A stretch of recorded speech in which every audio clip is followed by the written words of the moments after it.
talk about it.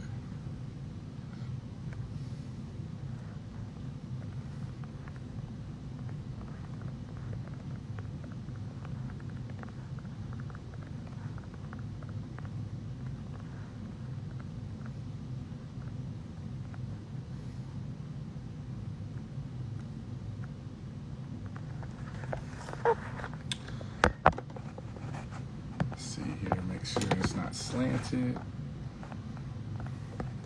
Volume is up. There we go. All right, you guys, what's up, what's up, what's up, what's up? Let's go ahead and, of course, let the room fill up again. So happy to have you guys here tonight. Of course, you know, we ain't doing it after hours. We've been doing it at 11 p.m., but today, of course, we're going to start doing a little bit earlier where you guys are able to actually get some sleep, get some work in as opposed to doing it at 11 o'clock. So we're going to let the room fill up. What's going on, Lily? What's going on, Lady Styles? What's going on, Cheetah? We're going to let the room fill up again today. We have a guest on, so we're going to be dropping some knowledge. Of course, you guys know that the applications for law school literally open up in a couple of weeks. And so I want to make sure that you guys are ready to make sure that you're going to manifest and make things happen. So as our room fills up, let me know where it is that you're viewing our session from. Of course, I'm holding it down here in the Midwest. What's going on, Miss Nancy? So let us know where it is that you're viewing our session from. We know Texas, Houston's in the house. Max, what's going on, sis? Let us know where you're viewing our session from tonight. Of course, we're going to be talking about bagging the acceptance in this new era that we're in. We're in an era now where there's no affirmative action. So how we do things, sis, is going to be different. We got Perfectly Imperfect, Texas holding it down. Miss Cheetah holding it down in the SoCal. So thank you so much for joining us, sis. That means you joining us with your lunch. That's what's up. Of course, we got NY holding it down. That's lovely. That's lovely. Truly blessed. Thank you for joining us, fam. Kayla, thank you guys for joining us. We're going to let the room fill up. And one of the things I always do is wherever you are in your journey, if you got questions, fam, put it in the chat box. Because I want to make sure that you guys come away from this session full and fed, y'all. Clear with a clear message in regards to what you're going to do to manifest and back the acceptance, all right? We have a guest on, Tim, my man, Mr. Don't Quit. Never met him in my life, but I swear I feel like he's my brother. He's been with us from the long run, and now my man is at Loyola Law School. I wanted to get him on, excuse me, to share his story because I want you guys to be able to understand that, you know what, at times we look at challenges and think challenges are the reason why we're not getting accepted into law school. We look at challenges, the reason that we so-called call them signs from God that we need to stop, when really what the signs are, you guys, it's a sign for us to be able to pivot, change, and grow, all right? And so we're going to let the room fill up. What's going on, Miss Eileen? What's going on, Miss Study IT? To all my brothers and sisters out there who are starting their first year of law school, congratulations. We send so much prayers and positive vibes your way. But on tonight's session, of course, we're going to have a guest on. And also one of the things I want to kind of talk about, you guys, is I have it on my notes. We're going to talk about ChatGPT. We're going to talk about affirmative action. And, of course, we're going to talk about the non-traditional pathways to law school, which is what a lot of people are going through right now. What's going on? I am Gail. What's going on, Danielle? What's going on, Lawyer Bay? Let us know where you're viewing our session from. I love the fact that we got you guys coming from all different spaces. And if we're able to help you navigate that space, please let me know what we can do to help. I know in our IG stories, I posted a question. I wanted to know how you guys were doing in regards to securing that free testing to get those accommodations. I know we had I got a lot of yeses. And then I got a few people who faced some challenges in trying to get those free testings. So if you're one of those people who are trying to get those testings for free 99 and you're having some challenges, send your boy a DM so we could be able to try to work it out to help you with that process, okay? We got North Carolina holding it down. What's going on, Miss Nas? Where you viewing our session from, sis? Miss Matt MD, where are you viewing our session from, fam? Bree, thank you so much for joining us, of course. Let's just go ahead and get our man on, all right? So we're going to go ahead and get my man Tim on. He's now a 1L, you guys, at Loyola Law School, one of the schools that I love so much. I love this school, you guys. You may not see a lot of it talked about in the U.S. News ranking, but they're out here making amazing lawyers. So you got to check it out. So I'm going to go and get my man Tim on it right now. Okay, you guys? We got Cheetah. We got Bree. Oh, Cheetah wants to know about the free testing. Okay, about getting free testings for you being able to get accommodations. What's going on, my man? How are things going, brother? What's up, man? How you feeling, brother? Man, I am so like, man, when you sent me that picture with you rocking that Loyola, man, I was ecstatic because I knew it's been a journey. Yeah. And after you got it, I was like, man, I don't want to share it. I want to let him share it. And so I was just like, man, I got to get you on a live to go ahead and share your journey. And to you guys, of course, who have not seen the post, this is my man Tim right here, Mr. Don't Quit. All right? And the name means something. So before, of course, we jump into everything, I want you to go ahead and give people a little intro about who you are. And, of course, you know, being a 1L at Loyola, holding it down. Yes, sir. Yes, sir. Tim Ambrose. I'm in New Orleans. And basically, I'm a 1L. This has been quite a journey. I started back in 2016 when I decided to go back to school. But now I'll say that my first day of class was yesterday. I'm in here studying right now, so the grind don't stop. You know, I want to go back to, I'll say, what Anthony said earlier about like the challenges and everything that comes with, you know, your dreams and your goals. You know, I lost my mom in 2021. Prior to that, I was already a non-traditional student coming into this thing, right?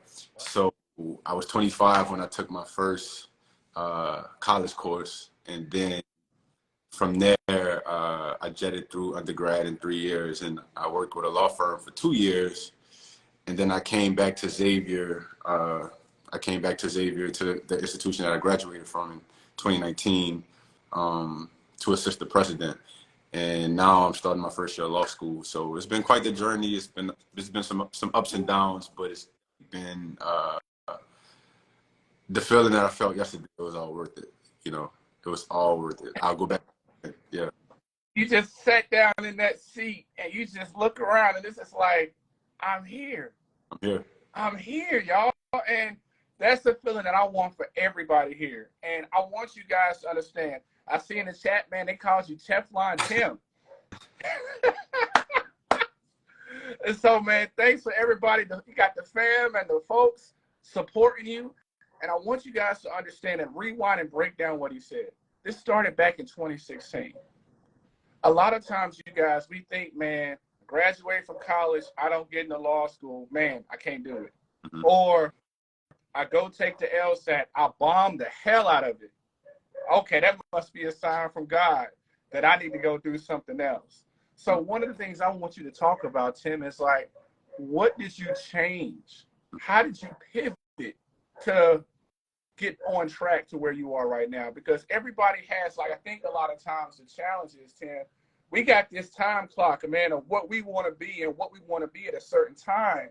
And when those things don't line up, man, that law school journey, boy, it throws your plans out the window. It's, oh, you want this? Yeah. What you about to do to make this happen? Definitely. So I'll say that it's funny. I just left District Donuts. It's a restaurant out here in New Orleans, and one of the girls behind the counter was asking me the same question. I think she was a few years older than I am, and she has just breaking it, but like you have to be able to adjust, right? Yeah. So I think that it's no right answer. It's no tailored answer. You just have to adjust and find the things that work for you. So I'll say that Don't Quit derived from I want to say like 10 years ago, because I didn't go to college straight out of high school. So 10 years ago, you know, I was just working. I worked as a longshoreman. I worked as an electrician. I did retail. Like I was working maybe 3 jobs at one time. And, you know, me and my friends was just like, man, don't quit. Like, you know, like, don't quit, don't quit, don't quit. Like, we just wanted to be able to provide for our families. Yeah. And then from there, we didn't see that being something that we could sustain. So then we started to shift. And it became more of a mindset, a paradigm shift in the mind as to how can we go from hustling 3 and 4 jobs in a week to being able to encompass all of that in, you know, in one job, right? So I'll say we started to think smarter as to what don't quit mean.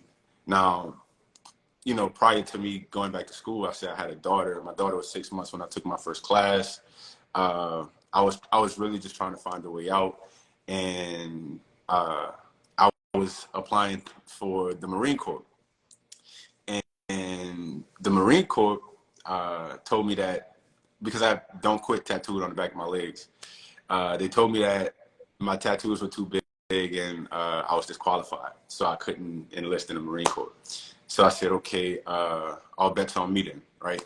So let's go back to school and let's do what we know how to do. And then from there, it was just like a switch just came on. And I walked away from a $60,000 job to working, you know, one job. I think I was getting paid maybe 6 times a week. I mean, 6 times a month. And then I went to getting paid twice a month. But I had to sacrifice, right? So sometimes we don't want to sacrifice. And I think that that's necessary. You know, that's one of the switches. You know, it was a personal switch for me. It's one of those personal adjustments that I had to make.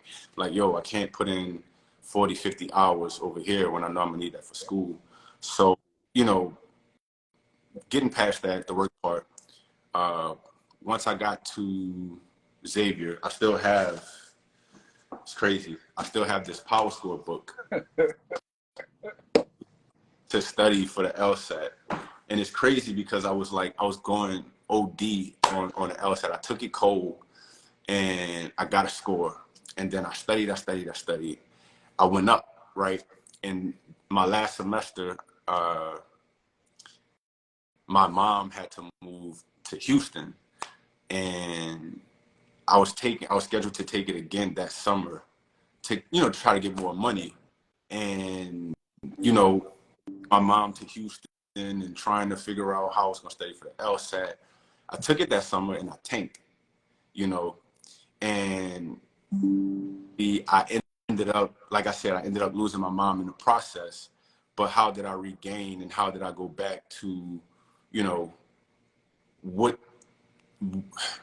how do I get back on track? Yeah. Right. Yeah. And basically, I'll say that, you know, to answer the person's question in the chat that said, what's your advice to people who have been academically dismissed but are still determined to be a lawyer?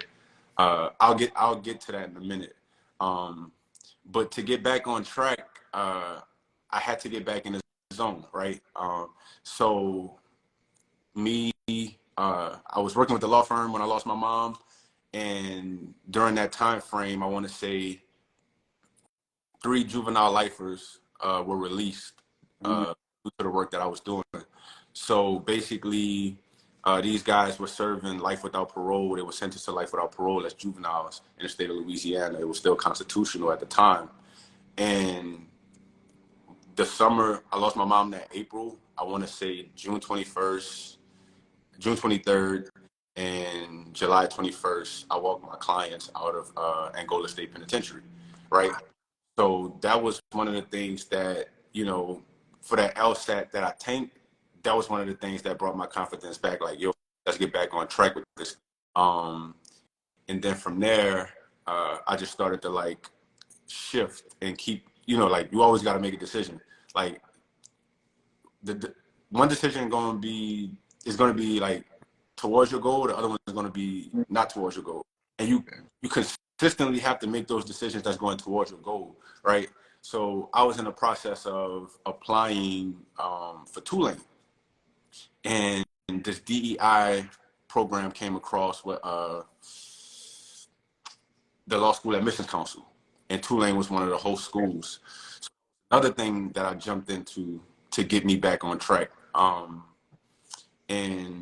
then I applied for Loyola, and I applied for Tulane, and then I discovered some stuff about my great grandfather who worked at Loyola for 50 years. And the story is crazy because I'm scheduled to graduate 100 years after, exactly 100 years after he started working. I'm supposed to graduate. Wow. So yeah, so I mean, it wasn't anything I could have written. It wasn't any blueprint I could have followed. I just had to consistently make the right decision towards my goal, whatever that looked like. If I had to give up 40, 50K to go back to school, then that's what I had to do. Or if I had to, lose my mom in the process, I left everything on the floor, back and forth to Houston, because she was at MD Anderson. So I'm working with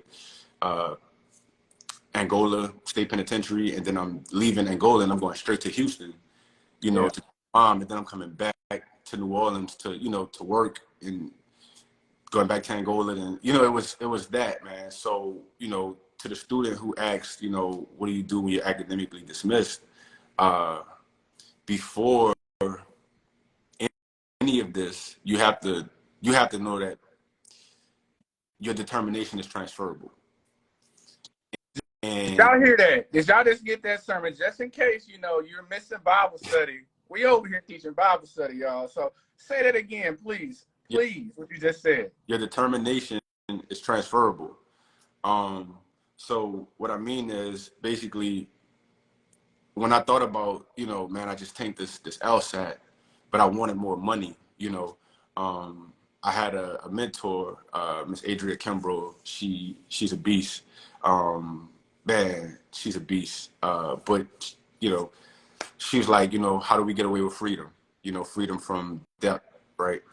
And basically, after I take that last LSAT, I was like, man, I have to neutralize this by what my, thought was. I have to basically move like a lawyer, not in the sense that I'm giving people legal advice, because I'm not doing that.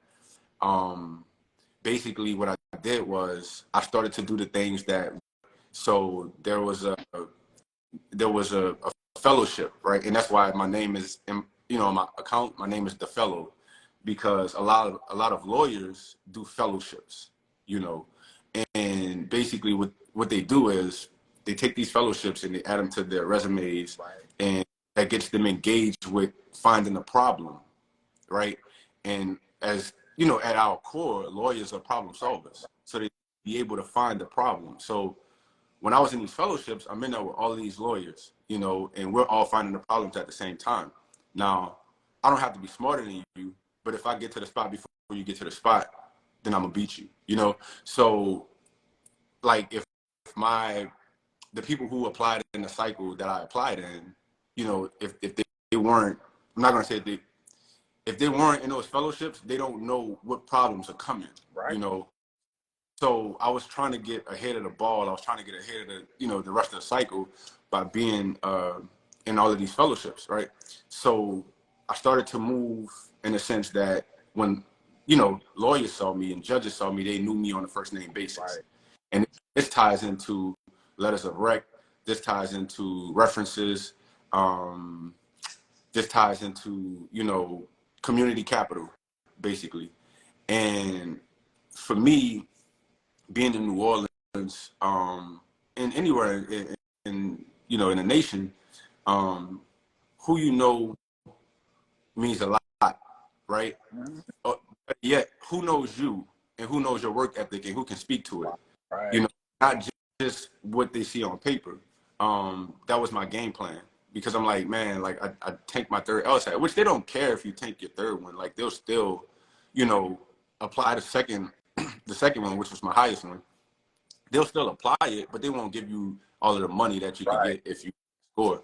So that was what I was trying to make up for. So I was just trying to get, more money. So, for me, it was about, you can't deny me if I'm doing the same thing that the lawyers that you produced were doing, right? So if I'm working side by side with, let's just say a Loyola lawyer, you know, and we're doing the same work, you know, and we're doing the same things, and, you know, we're moving at the same frequency. Your admissions counselors can't tell me, yo, like, you're not worthy. And it's like, well, I'm doing the same thing that the lawyer that you graduated and conferred a degree to is doing. So, you know, it was that. I used that as another selling point as well. But then I brought it back home with my great grandfather. You know, he was the one who steered me back to Uptown. You know, so I was like, I can't miss this opportunity. He was here for 50 years. He couldn't enroll as a student when he started in 19. He was making $13 a week, and he retired in 1976. You know, so what's funny though is that the past president of Xavier University, was the guy who integrated the law school at Loyola. Wow. So him and my great grandfather were there at the same time. And I didn't even know that until last year when I was applying for law school again. So, yeah, it's been quite. Yo, Eileen, Nancy, I know Nancy got that hustle. See, I know because I went to school in New Orleans. People in New Orleans are built different, right? And I know it's people like that all over the country. Definitely. What my man said here, you guys, and I was taking notes, man. I'm always taking notes on what people say. He said about building capital, you guys. He said also a statement he said about moving with the same frequency. Nancy, I know I'm calling you out. I'm calling you out, Marina. Listen, you have to be thinking about who your competition is. You have to be thinking, what am I doing that they're not doing? My man Tim is right, man. At the end of the day, the world of lawyers is a lot smaller than you realize. And the people that you build meaningful relationships with yield dividends. Don't get me wrong, getting letters of recommendations from professors, that's that degular stuff. Now, just show them a little bit of game. Who did you get letters of recommendation from, fam?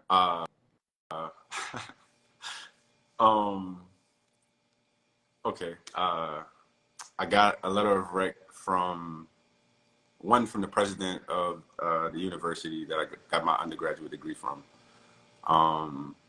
Another one was from my biology professor, because I didn't start at Xavier.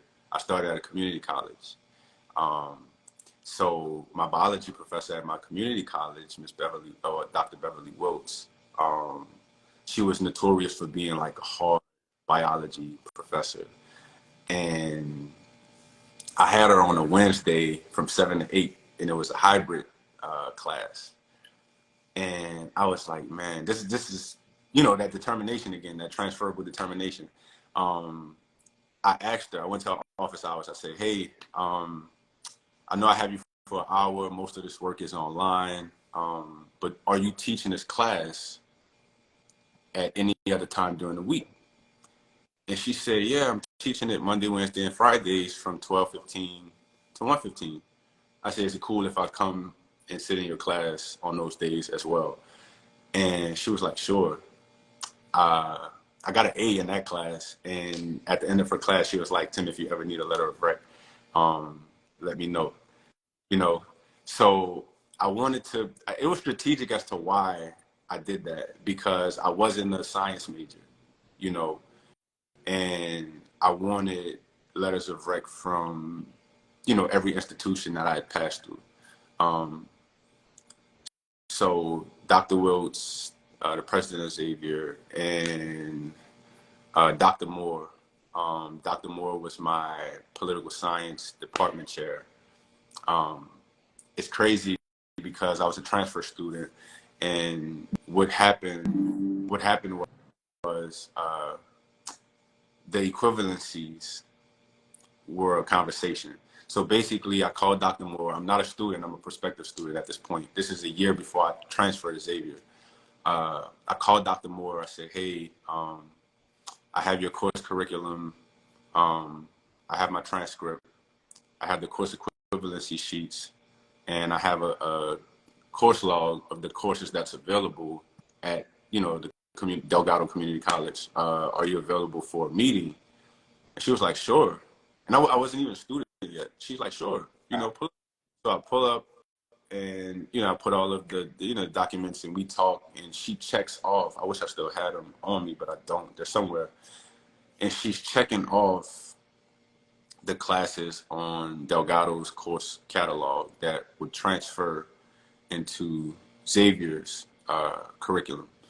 And every semester, I would check in and say, hey, Dr. Moore. It was like summer, fall, spring, summer. So 4 semesters, I did my freshman and sophomore curriculum from summer to summer. I did 58 credits, and it was all credit to Dr. Moore for giving me the guidance on what classes I needed to take, because it's not just about shooting.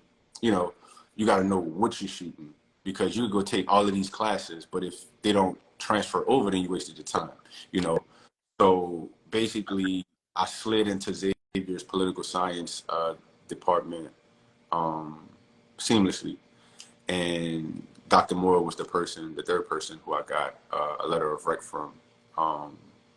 And then, some other professors and, some local dignitaries around the city, who know me and they know my work ethic and they know that like my skills are transferable from, the river to Lowe's to, Local 130, the IBW for electricians, all of these people, they know me. Like I'm a work. So how do we transfer, from working with our shoulders down to our shoulder up, right? That was the letters of rec that I had. It was a lot of people that were willing to write one, but I wanted people that was real pivotal in my process to speak to, All right, you guys, again, I'm online with my man Tim, 1L at Loyola. Man, he's dropping gems. I hope, Kanisha, you better be tuning into this. Kelsey, I hope you're watching this. My man started at Delgado Community College, and now my man is doing his damn thing at Loyola. Had his first day of law school yesterday or today? Yesterday. Today. Yes. And the thing you talked about, you guys, you talked about moving with intention. Oftentimes when we go about the process of getting letters of recommendation, we're just kind of passive with it. We can't be passive with it. These people that we are choosing to advocate for us, we have to make sure that they're going to be talking about, like my man just said, talked about his work ethic, talked about his character. By me being able to see every space that you've been in, people are saying and singing your praises, that lets me know that, whatever your LSAT score is, whatever your GPA is, I'm seeing the ascension where a story is beginning to be built, where it's talking about this is a person that's going to add value to our school because he's add value everywhere else. Now, of course, in Louisiana, in New Orleans, boy, it's an even smaller community. Somebody knows somebody cousin, somebody friend. Yeah. And that same connection, you guys, is how it is everywhere. And what we have to do is not be scared. Because my man could have just been like, man, I ain't trying. I'm just going to apply and see what happens. But we can't do that. We can't do that because there's somebody out there that has your LSAT score, y'all. Fancy, there's somebody out there that has your GPA. But you know what? It's not somebody that's going to have the same hustle as you. Right. And that's the thing I tell people at the end of the day. And I think what my man Tim was talking about, man, when you line up my application with everybody else in the cycle, ain't nobody going to be out hustling me. Ain't nobody going to be out working me. I hope you got this, Fancy. He over here talked about how looking for fellowships where lawyers are and joining those fellowships, participating in those fellowships. Now, let's be a buck, man. Some of that stuff you didn't get paid. Nah, I didn't get paid at all. And that comes with a huge sacrifice. Yeah. But it paid off, man. How was it? I can only imagine, like, when you first sat down in class, but hold on, where'd you end up sitting in class? Yeah. So I sat in the front. My last name is Ambrose. So my whole life I sat in the front of the class. But yeah, I think like going into the sacrifice piece, like none of those fellowships were paid. It was all, just pure determination to say, this is where my heart is, this is what I want to do. This is my life. This is my life work. You know, and a lot of people think about like, you know, like, man, I'm trying to find my purpose. But if you look around, you walk outside, you know, it's rain and sorrow every day. So how do we change that? You know, and it's more of us are needed. You know, and the obstacles are not personal. The obstacles are there for all of us. I'm currently a 1L at Loyola University, to answer a fancy cash question. That's how it paid off. I was a fellow in the Institute of Politics from 2020 to 2021. And then after that, I was in a fellowship called Leaders of Color. I was in a cohort for Louisiana. I was in another fellowship with the Memorial Foundation. All of these fellowships are open for admissions right now as well. The Memorial So Fancy, can you just ask a huge favor, sis, since you typing in the chat box? Can you say those those fellowships again? And Fancy, I'd really appreciate it, sis, if you type in what foundation she's about to say. Say it again for us, please, fam. Okay. The Institute of Politics at Loyola, and the Leaders of Color. That one originated in Louisiana, and now they have cohorts in New York, Memphis, DC, Atlanta. But I was in the second cohort, so it's something that, you know, I caught it because, you know, you got to keep your ear to the streets. So you got to keep your thumb on the pulse of everything that's moving. And, you know, when you hearing those problems, like I said earlier, you kind of are close to the solution. So there's power in proximity. After that, it was the Memorial Foundation, the Social Justice Fellowship in DC. That one was based out of DC, but it was virtual platform. And, you know, from there, we got a membership for the National Council of Negro Women, you know. So that's another avenue, right? So when you think about, you know, what I call like Michael Jackson's Thriller, my ultimate fellowship is the fellowship, the presidential fellowship, the inaugural presidential fellowship that I got at Xavier, being a special assistant to President Verrett. And that just came with, you know, all of the work that I put in for free. You know, like nobody was paying me to, you know, get on the front lines and drive, you know, 30 and 40 minutes away, you know, to, you know, have a think tank and think about like how can we solve society's problems, especially in our community. You know, how do we think through this? So, you know, basically those fellowships, they help, you know, and then being around lawyers, you know, even my clients were like, Tim, what's up with law school? Like, then everybody would start asking you, yo, what's up with law school? Like, you said you was going to law school. You know, like you put yourself in that, you know, in that space to say this is doing, and then the world starts to mirror it, right? And everybody's like, you know, the lawyers, my mentors, my clients, my cousins, my family. My niece was on here at some point, you know, but everybody's like, yo, what's going on with law school? So then the world starts to hold you accountable because of everything that you're doing. So it's like you can't escape it, you know, like you craft that narrative of this is my life's work, you know, like this is what I'm here to do. And then you start to see like, you know, everything starts to conspire into your favor. You know, I'll say I didn't graduate from Delgado when I transferred. It was funny because I left Delgado that summer, and if I would have waited the fall, you know, I would have had to wait to graduate in the fall, and I would have missed the semester, which would have, you know, it would have thrown off my focus, right? And I would have been short a semester. So I just forego the graduation. But the speaker at that fall graduation was Norman Francis. That's the guy who integrated Loyola's Law School. Wow. So when you start to move in your purpose, everything starts to conspire around you to help you get there. But you have to be open-minded, you know, like you got to be coachable. You can't take anything personal. People have traveled this road before you. And the analogy that I like to use is that, you know, mentors and people that have went before you are road lights on this road we call life, right? Because they light up the road for you so that you don't crash and burn like they did.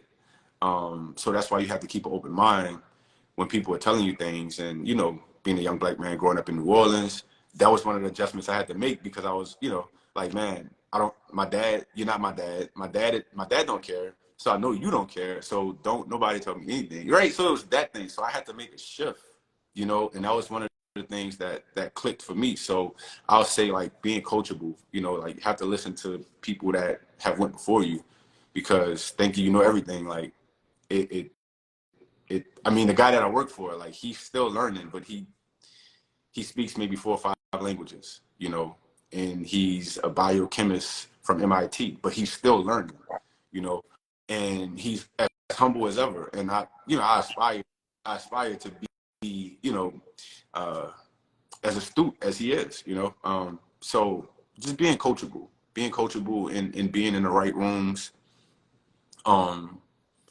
that all ties into, like you said, this guy will add to our classroom. You know, Right.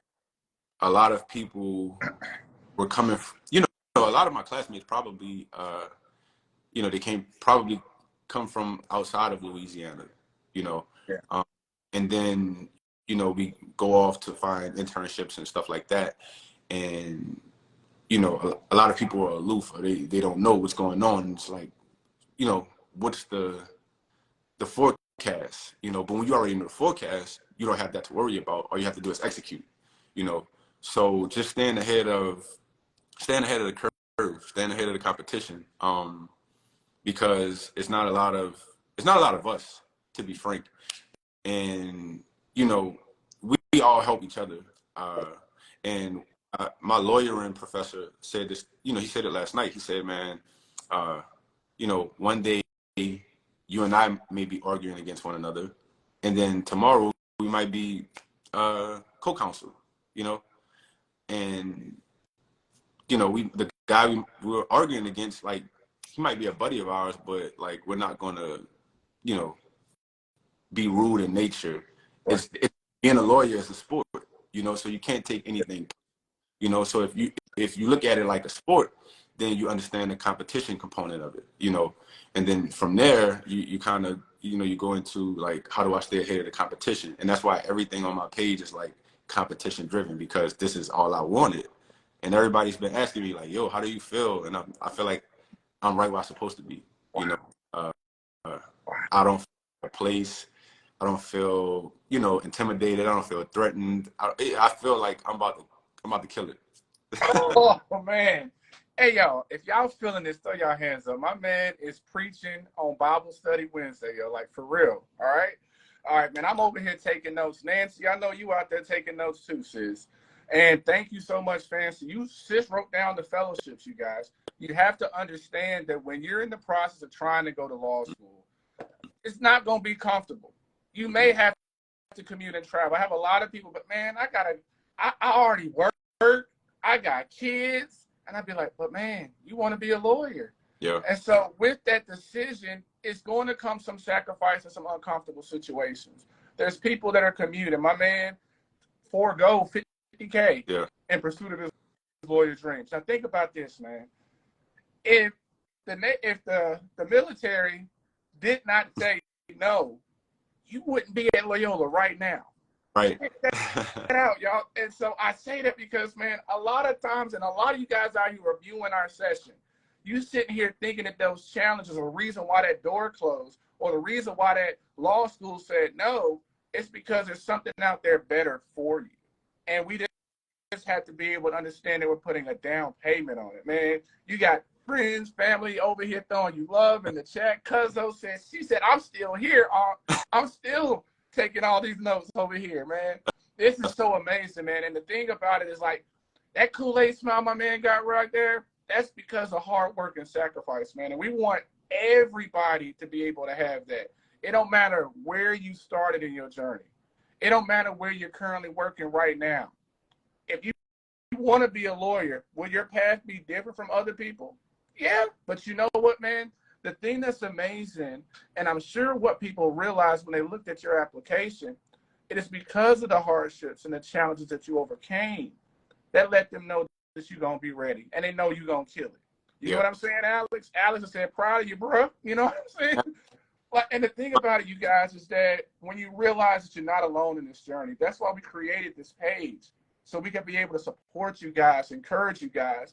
And one of the things, and I'm sure my man Tim can attest to, because there's so few Black and brown attorneys and judges out there, we kind of all become a community.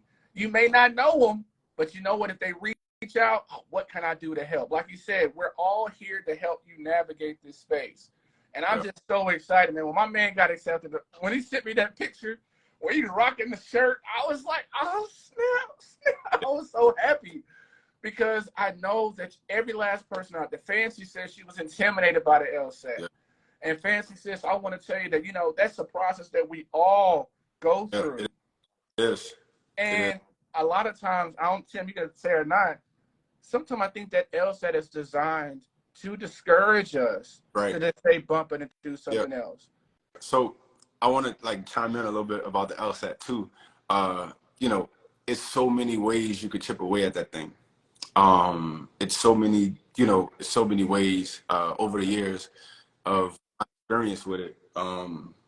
Like I said, I still have this Power Score book. If you look at the year on it, it'll tell you. Like I when I got this book, it was brand new with the other three. It was a trilogy. And basically with that book, I got these flashcards. Now, nobody even knows about these flashcards. I don't even know if people are familiar with these flashcards. But basically, the LSAT is a barrier, like Alex said, and we have to find other ways to chip at it. If you're a person that, you know, you have to hear, you know, get on YouTube or Seven Sage or whatever, you know, and find what works for you. If you're a person that needs flashcards, that's flashcards. If you need the book, it's the book. Like it's no excuse as to, you know, why you're gonna let this thing defeat you. It's tough, but it requires that sacrifice of saying, hey, like this is what I want. You know, like this is important. And as a lawyer, you kind of got to get comfortable sitting still, you know, in one spot. My political science professor, Dr. Frazier, he told me that, you know, I want to say my first semester at Xavier, he was like, Tim, you know, block out maybe 4 or 5 hours just studying and start getting comfortable doing that because that's what lawyers do. And, you know, when I was at Xavier, I don't know if some of the guys from Xavier are on here. I think I saw 1 or 2 of them. But we would block out 4 or 5 hours in the library on the days that I didn't work at Lowe's. Because I was working 2 jobs when I was, you know, in school.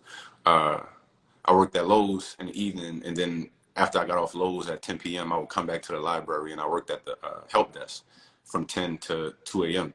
So we would be in the library from 10 to 2, you know, just blocked out, locked in.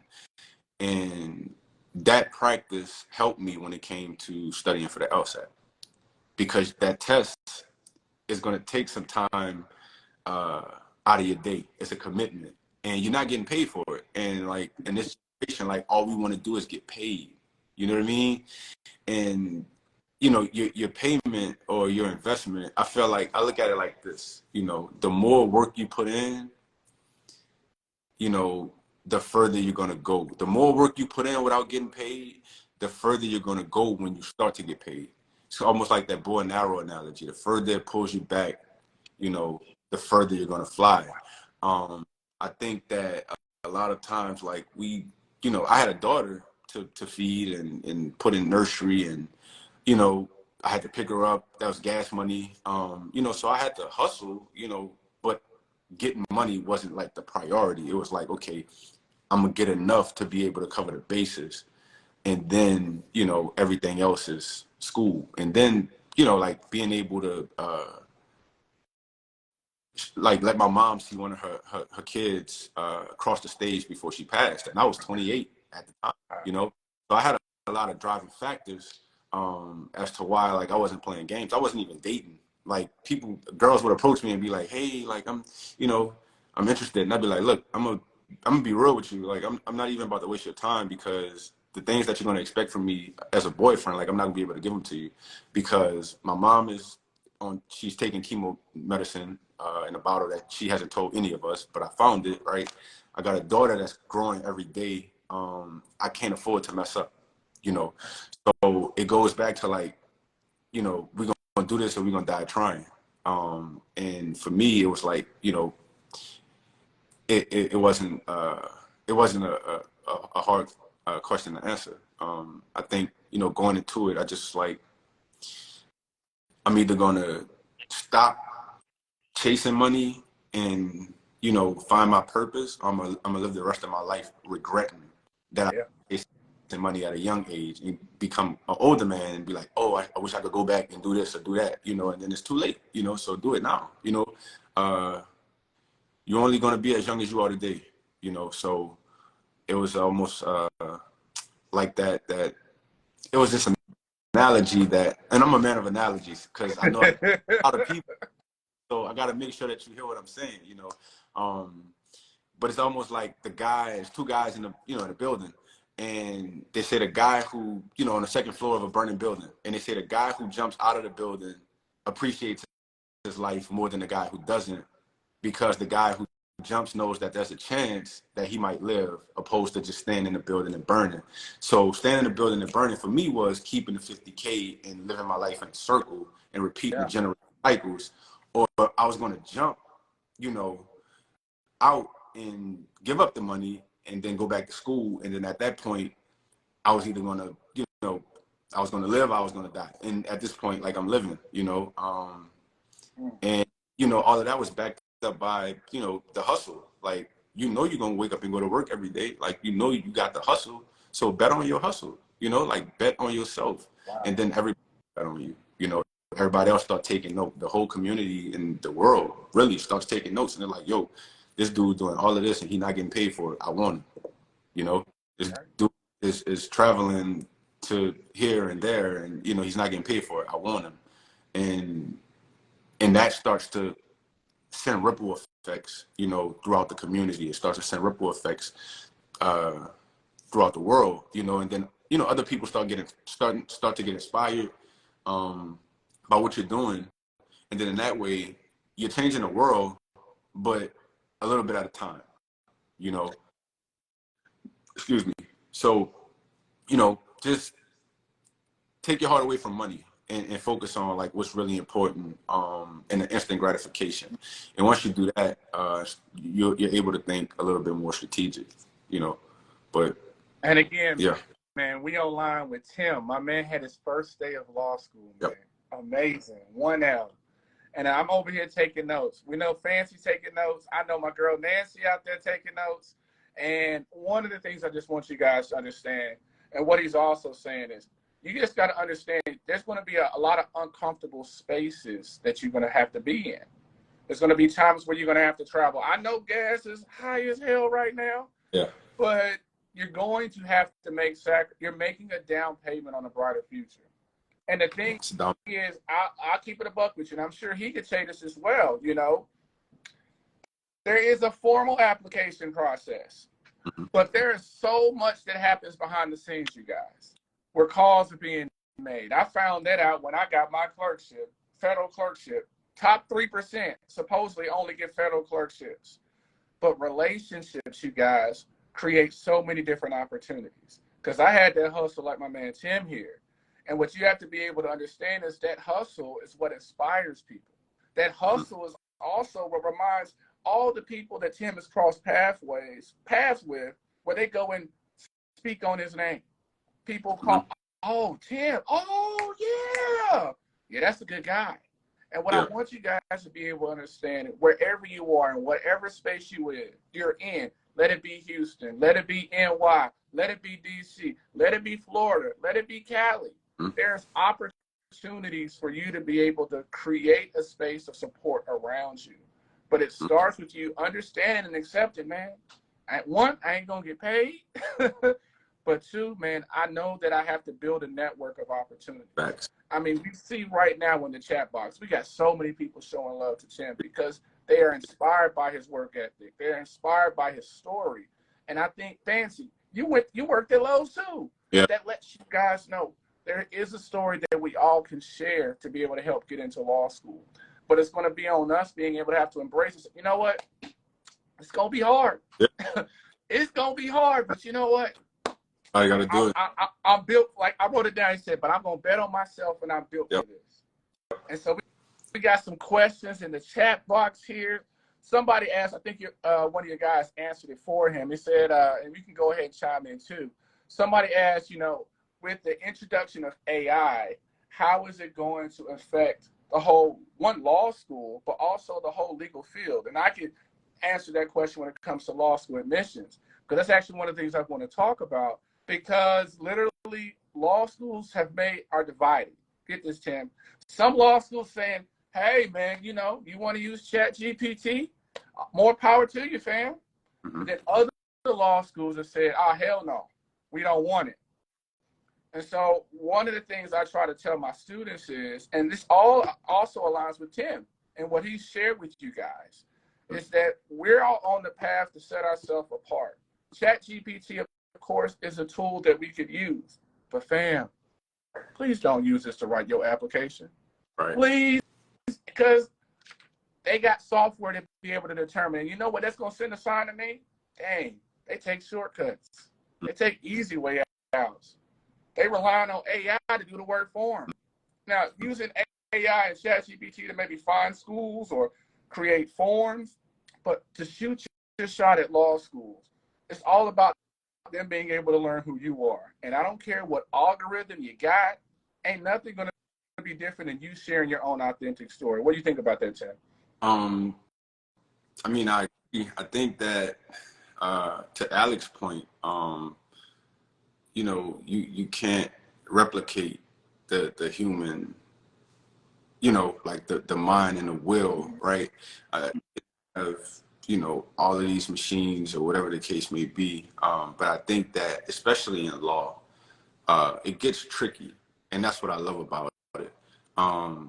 It's subjective, whereas I think that you can write something, or you can have the AI write something for you, and then you're confronted about what the AI wrote for you, and now you elaborate and expound upon that, Right. and you can't do it because AI did it for you. So I think that's where if you bank on that, if you don't bank on yourself, ultimately the underlying premise here should be to bank on yourself, because if you try to use AI, I don't believe that, I mean, you'll get by, right? So like one of my big cousins told me and my little cousin one day, he said, man, you could run a red light and you might not get caught. You could run another one, you might not get caught, but that one time you get caught doing something wrong, it's gonna be a compilation. The consequences are gonna be a compilation of all the things that you did wrong, right? So you could get by, right, with using AI to write your personal statement or to write your diversity statement.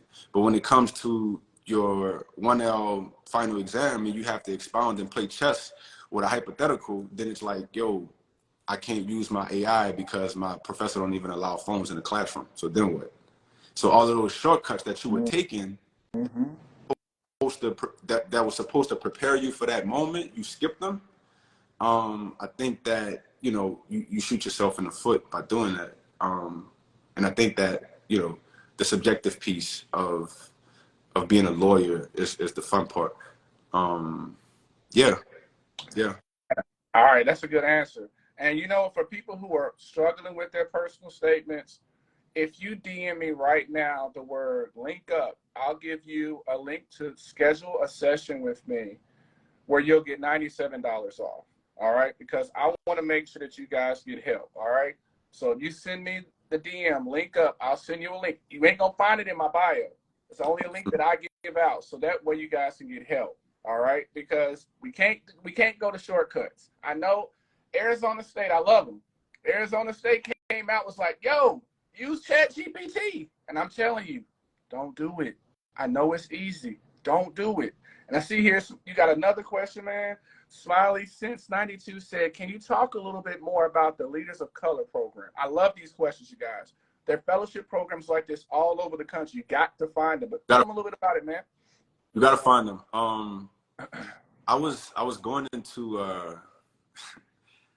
Harvard public leadership credential was going to be my next one if I didn't get into law school this cycle. Basically, continuing to further my education was the goal, right? Because what they say is lawyers are people who solve problems. In order to solve a problem, you kind of have to know like the basics. You got to know the land, you got to know the rules, and then you got to know how to apply the rules. Leaders of Color in Louisiana is an attempt to bring our education system out of the last two places. So I think like for the last 10 years, we've been, probably more than 10 years, we've been flip-flop with Mississippi for 49 in terms of education. So Leaders of Color basically it's an organization that's built around helping the education system here in Louisiana, but also around the country, because around the country is facing the same problem. So it's building political capital surrounding school boards, right? So that we're able to know can help us. It's like my cohort, we were cohort 2, and somebody from cohort 1, our mentor, right? Or somebody from cohort 1 would introduce us to someone. So my mentor was the regional director of the SBA, Ted James. He was appointed by President Biden. But that's the nature of, the fellowship, the network, right? So you're increasing your network, you're furthering your education, and you're solving a problem, not just in your community, but if you can solve a problem, like Obama said in Kenya, he was like, if we can fix the problem in Kenya, that sends a message to the rest of the world that, that there's hope for the rest of the world, So if we could fix the problem, the education system in Louisiana, that sends a message to the rest of the nation or struggling education systems or schools that, we have the blueprint that can help you. Here's the solution. Here's the statistics. Here's all of the things that work for us.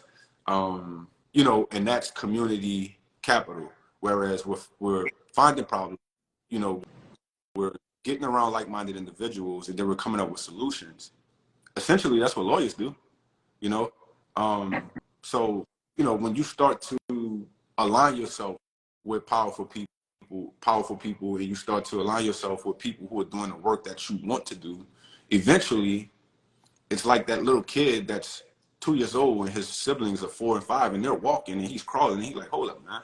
Like, I got to get up and I got to, So that analogy, I think that, and Leaders of Color, it's a great organization. I love my fellow cohort members. They're all doing like great things. We just graduated the 3rd cohort for Louisiana last weekend, and that's all your bike and vote people. So that the innovative strategy of getting people to the polls, right?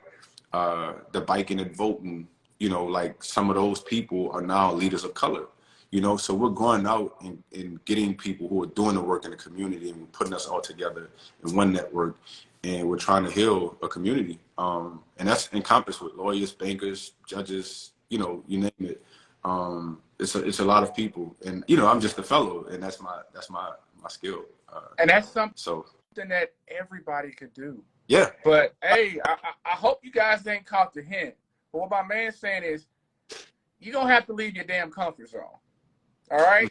You're going to have to get out there. And let's say, COVID, you could do it virtually. My man did hybrid. Mm-hmm. It's going to come down to you, if you want it, having to put in the equity that it takes to achieve it.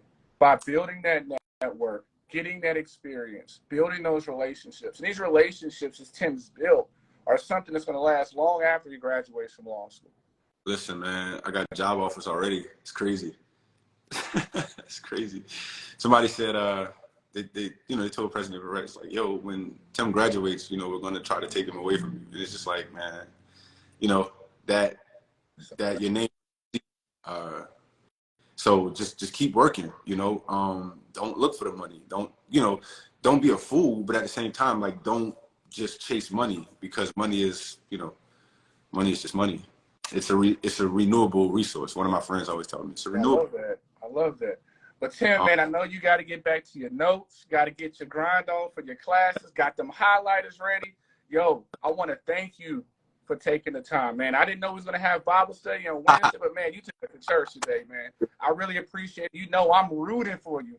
Everybody's rooting for you. So thank you so much for taking some time with us, brother. No problem, man. And I appreciate you and what you're doing with the platform. Thank you for always, just jumping on here and pouring into the community, right? Because there was some days where I was like, man, I don't know what's going on. And then I get on here and just running it like, yo, y'all got to go talk to them people. And y'all got to get in here. Y'all got to write that thing. And y'all got to. So, just keep doing that, man, because somebody's somewhat listening and they're applying what you're telling them. So I appreciate that. I appreciate you and everything that you did in your story, and just keep pushing, and I'm always here, your brother in arms, your comrade, whatever, whatever you need, man, just let me know. That's what I tell you. Whatever you need, I got you. All right, man. Thank you so much for joining us, man. No problem, man. Thank you. Yo, I hope you guys got fed today. I hope I hope by sharing stories, we share stories every week with the goal of you guys being able to see yourself in these stories, being able to identify yourself in these stories and realize that just like they manifested, that you can manifest too. I cannot wait to be able to share more stories with you guys, while also give you guys tips on how to manifest and take the next step in your journey. Like I said, for anybody that's struggling right now, you can send me a DM, link up, and I'll send you a link to schedule a one-on-one with me, and take $97 off, because I want to make sure that there's nothing in the way to prevent you from manifesting your lawyer dreams. We're going to, of course, have study hall tomorrow. We just going to be getting our study and our grind on. I'm going to get some guests later down in the pipeline. But again, you guys, thank you guys for joining us. I hope that you guys are inspired. Make sure you go ahead and follow my man on Mr. Don't Quit. Continue to manifest and work hard. And understand, Fancy says, hit me up in the DMs, that your lawyer dream can happen. My man Tim is the proof. And you know what? You're going to be the proof too. Peace and blessings. Keep fighting for your dreams. And if you have questions, know I am always a DM away. Peace and blessings, you guys.